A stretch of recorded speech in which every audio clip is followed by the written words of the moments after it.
Eli, si te parece arrancar, porque el 28 de mayo, hace muy poquito, fue el Día Internacional de la Higiene Menstrual, de la gestión de políticas con respecto a la menstruación. Entonces, al respecto, la diputada dio sus declaraciones sobre proyectos que serían de importancia, tanto sobre lo que es el impuesto rosa, ese IVA que se cobre de más para los productos de la mujer, y también, por otro lado, lo que es la ESI, la educación sexual integral, y generar una propuesta de una semana de, no sé si capacitación. Ahora, diputada, me gustaría que nos cuentes bien de qué se trata esa semana que proponen. Bueno, hola, ¿cómo están? Buenas tardes. Buenas tardes. También en el piso. Gracias por la invitación a conversar. Sí, como charlábamos un poco antes de salir al aire, el viernes fue el Día Internacional de la Gestión Menstrual. Este es un movimiento que hay a nivel internacional. Nosotros venimos trabajando el tema de los productos que se venden a las mujeres por el cuidado femenino. Y nos pareció interesante dar ese debate. Es un tema que además moviliza mucho a los jóvenes en nuestro país, y nosotros desde la Juventud Radical de la Ciudad de Buenos Aires es un tema que venimos trabajando con ellos, y nos pareció adecuado trabajarlo formalmente para llevarlo a este ámbito de la Cámara de Diputados de la Nación. Parece muy sencillo, pero tiene sus complejidades.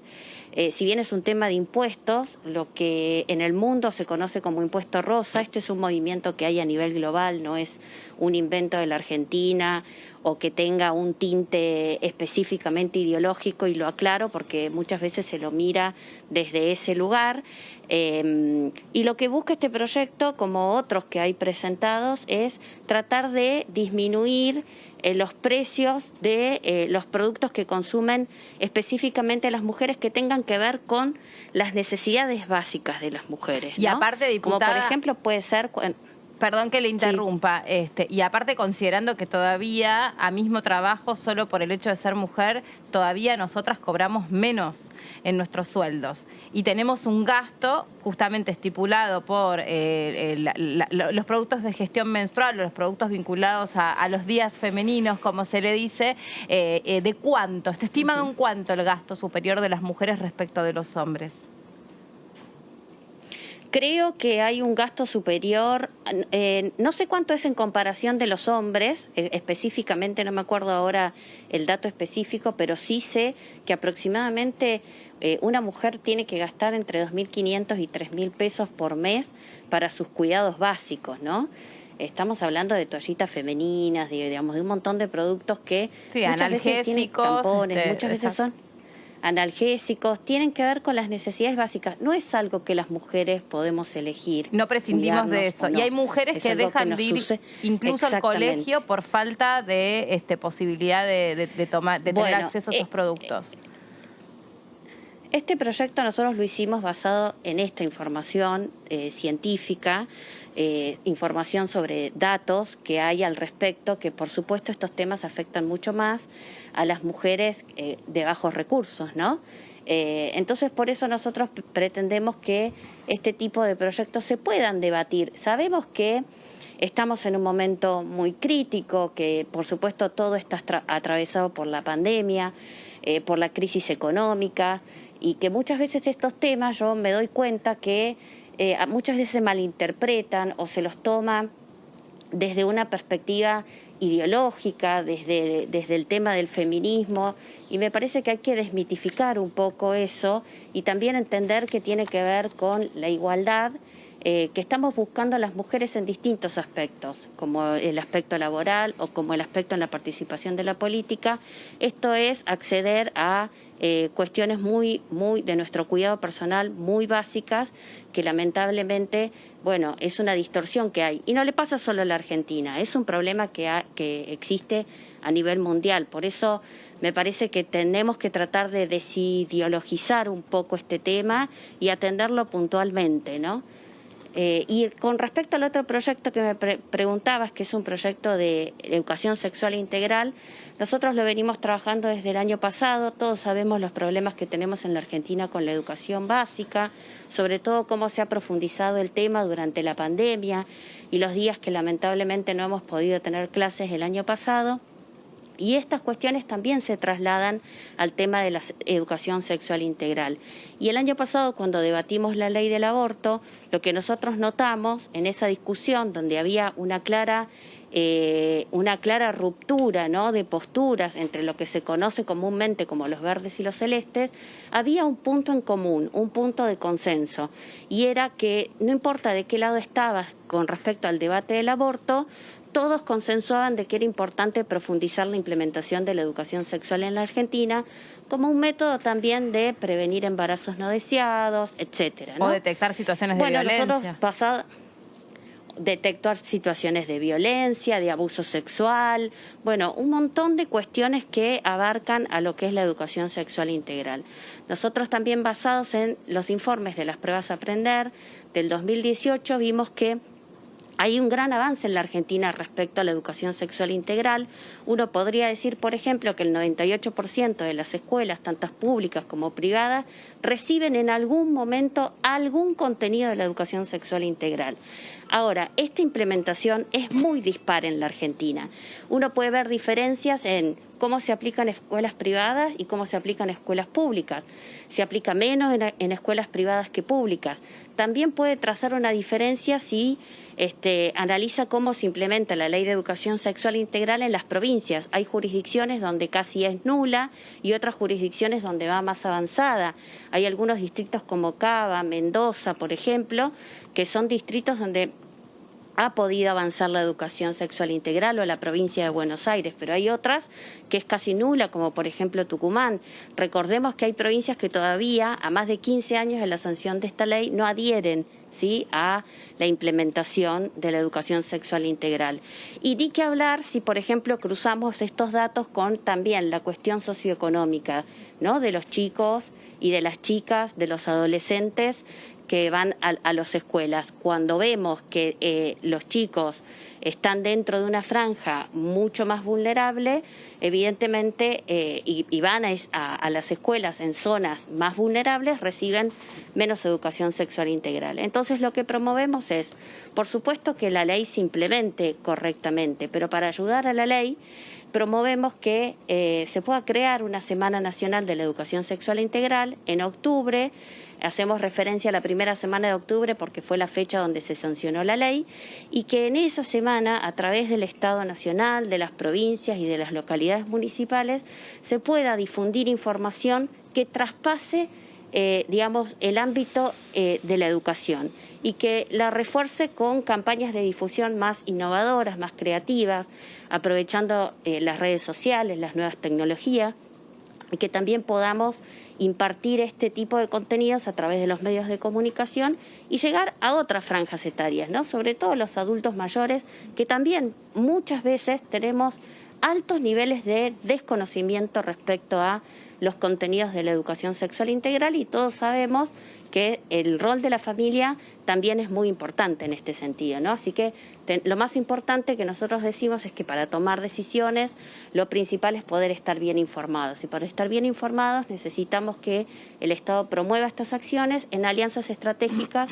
con los medios de comunicación. Diputada, le vamos a hacer algunas preguntas para dialogar un poquito, ¿puede ser? ¿Cómo no?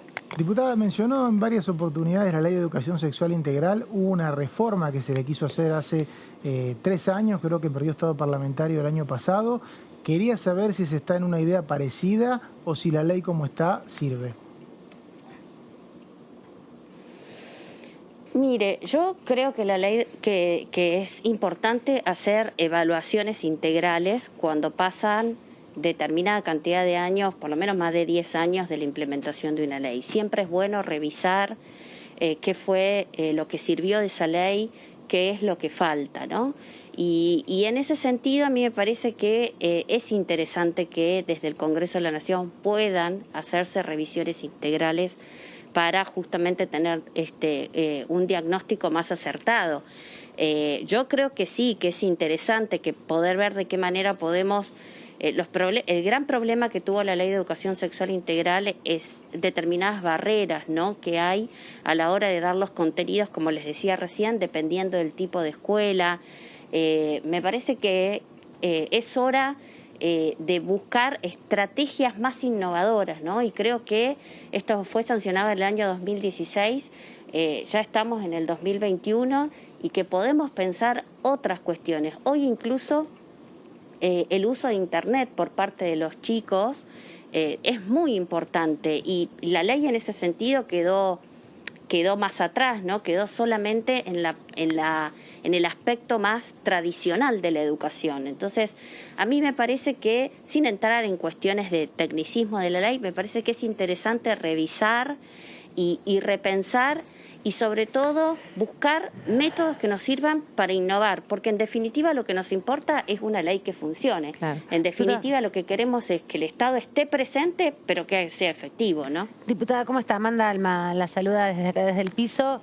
Esta semana se va a retomar una discusión que, si bien usted no participa de manera directa, tiene que ver específicamente con las grandes urbes, ¿no? Y es la problemática de las personas en situación de calle. Hay un proyecto que se está impulsando desde el oficialismo para avanzar en este sentido, y la Ciudad de Buenos Aires tiene una trayectoria, en definitiva, a partir de algunas organizaciones no gubernamentales que vienen demandando una política pública específica para revertir la cantidad de personas que viven en la calle, sobre todo en los grandes centros urbanos.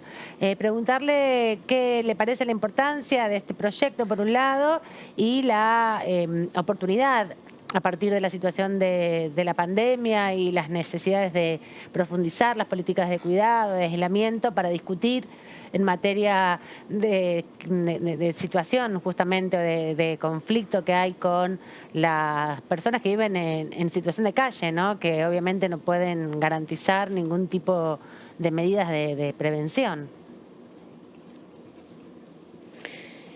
Sí, conozco el tema, conozco el debate que se está dando en la Comisión de Derechos Humanos y Salud, que es cierto, como vos mencionaste, Amanda, que yo no participo específicamente, tenemos diputados con mucha experiencia en este tema, pero para darte una respuesta quizás general, no por ahí con tanta especificidad como me gustaría, sí decirte que en principio, por supuesto, que el debate siempre es bienvenido. O sea, siempre que podamos en el Congreso de la Nación visibilizar problemáticas que son tan importantes como en este caso el tema de las personas en situación de calles, siempre es bienvenido, ¿no?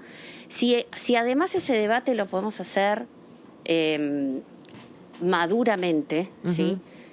Basado en, como digo siempre, basado en datos que nos puedan permitir crear una herramienta que facilite al Estado Nacional, en todo caso, las políticas de contención de las personas en situación de calle y políticas de prevención, ¿no? Porque en definitiva no queremos personas que estén en situación de calle. Siempre eso es bienvenido. Por supuesto que nunca diría que no podemos tratar algún tema en la Cámara de Diputados, menos los que son tan importantes como este. Ahora, lo que yo veo de este proyecto es la idea por ahí de generar una superestructura a nivel del Estado Nacional y que eso de alguna manera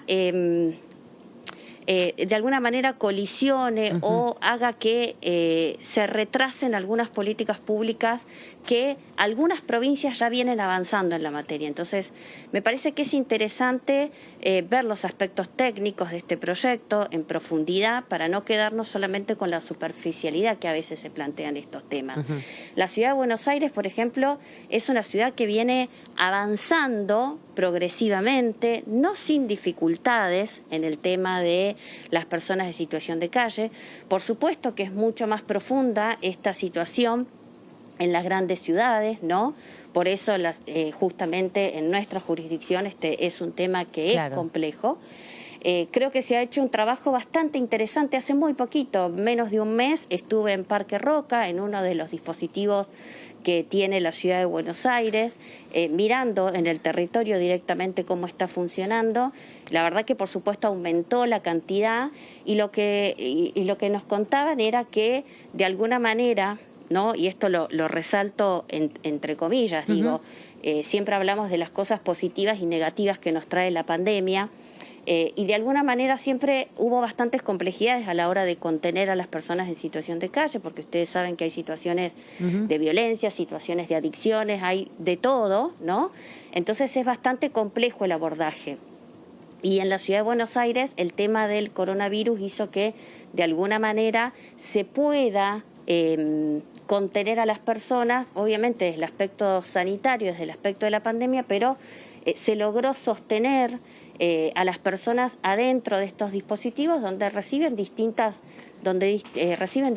ayudas. Entonces, me parece que habría que evaluar bien cómo vienen funcionando en algunas ciudades estos dispositivos. La ciudad de Buenos Aires es donde hay mayor cantidad, sí, pero también viene más avanzada en este aspecto. Y me parece que es una oportunidad para debatir y para ver si en todo caso al Estado Nacional lo dotamos de una herramienta que realmente haga que esto funcione mejor y no, como te decía recién, que obstruya, ¿no?, a algunas jurisdicciones que ya vienen avanzando en el tema. Y no hubo censo este año, pero me imagino que debe haber algún tipo de medición que evalúe cuántas nuevas personas en situación de calle hay. Porque uno solamente recorriendo las calles se da cuenta que hay gente que está recientemente en esa situación. Bueno, la verdad que con tema datos y con tema estadística, sabés, Melina, que siempre trabajo bastante de cerca ese tema. Hace poquito presentamos un proyecto de resolución solicitándole al INDEC. Sabemos que el censo 2020 no se realizó el año pasado. En Argentina tenemos que tener un censo cada 10 años. El año pasado, por la situación de la pandemia, no se realizó. A mí particularmente me preocupa porque siempre me hago exactamente la misma pregunta que te haces vos con respecto a cómo vamos actualizando los datos censales. Hasta ahora el censo 20 se iba a realizar ahora, a mitad de año, pero por supuesto por la cuestión de la pandemia volvieron desde el INDEC a deslizar la posibilidad, por supuesto, de posponerlo. Nosotros lo que preguntamos es si realmente el INDEC no está pensando en otros dispositivos, en otras herramientas. Vuelvo a esto de el uso de la tecnología. Nosotros sabemos cómo es un censo y que necesitamos ir casa por casa, pero quizás haya alguna posibilidad de hacerlo por etapas. No lo sé, lo preguntamos, nos falta esa información, pero tiene que ver con esto que vos decís, ¿no? De que necesitamos actualizar nuestras cifras, ¿no es cierto? Porque verdaderamente no podemos dirigir bien nuestras políticas públicas si no tenemos visibilizado y cuantificada la situación. Bueno, el proyecto de última lo que plantea es articular la información también que ya se va produciendo. Bueno, pero ya podrías disponer de algún tipo de herramienta para poder contabilizar frente a qué panorama está. Si no, es imposible disponer de una política pública para eso o para cualquier otra situación. El tema de los datos en Argentina es un tema muy interesante de discutir. No es un tema que nos debe agrietar, como se dice generalmente. Es un tema que, como otros, lamentablemente, como otros problemas que hay en la Argentina, digamos, venimos arrastrando entre los distintos gobiernos. Nosotros justamente estamos presentando un proyecto en esta semana, un proyecto que hemos trabajado muchísimos meses con expertos nacionales e internacionales. Lo tuvimos colgado y todavía está para aquellos que quieran interiorizarse en el portal de Leyes Abiertas. Es un proyecto que busca generar un modelo de gobernanza de datos, es decir, que a nivel nacional y de los 3 poderes del Estado se puedan construir datos de manera estandarizada que nos permita justamente contar con estos datos de manera articulada y coordinada y que el Estado Nacional y de ahí para abajo, por supuesto, todas las provincias que quieran adherir puedan facilitarse del uso de estos datos para tener mejor evidencia a la hora de diseñar políticas públicas. Yo creo que es fundamental que la Argentina pueda trabajar en mejorar la calidad de sus datos y la transparencia de esos datos, porque todos estos temas que hablamos, la pobreza, las personas en situación de calle, los problemas que hemos tenido con el tema de, en su momento cuando comenzó la pandemia, con el tema de los testeos, con el tema de las vacunas, siempre estamos hablando de las dificultades con el tema de cómo se registran las personas fallecidas en la Argentina, que saltó un déficit respecto a los datos de COVID, pero que en realidad nos hizo dar cuenta que en la Argentina tenemos un déficit mucho más profundo respecto al registro de las personas que fallecen. Es decir, cuando uno habla de datos, habla de un problema estructural que tiene la Argentina y muchas veces eso demuestra los déficits que tenemos los distintos gobiernos que han pasado de formular políticas públicas más acertadas, con mayor estabilidad y con mayor calidad, ¿no? Modernización. Yo creo que es un también, gran problema. Digamos, si frente a una pandemia podemos hacer una elección, pero no podemos hacer un sin censo. Sin ningún lugar a dudas. Hemos visto muchas veces como con buenas intenciones que tiene el gobierno respecto al tema de la administración de la pandemia se ha encontrado con dificultades en implementar distintas medidas por no tener herramientas acertadas para cruzar los datos. Nos pasó con las personas adultos mayores que tenían que ir a cobrar su jubilación, digamos, cosas que a esta altura del siglo nosotros creemos que la Argentina debería poder avanzar en ese sentido, ¿no? Hay distintas medidas, hay distintos avances, no digo que estemos totalmente atrasados.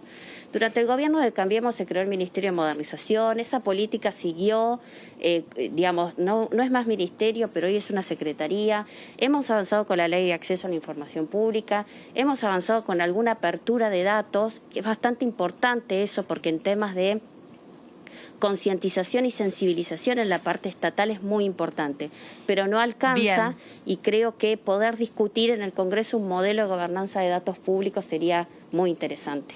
Diputada Dolores Martínez, gracias por este contacto con nosotros, muy amable, ¿eh? Que siga muy bien. No, muchas gracias a ustedes. Maya, gracias también a vos, un beso grande.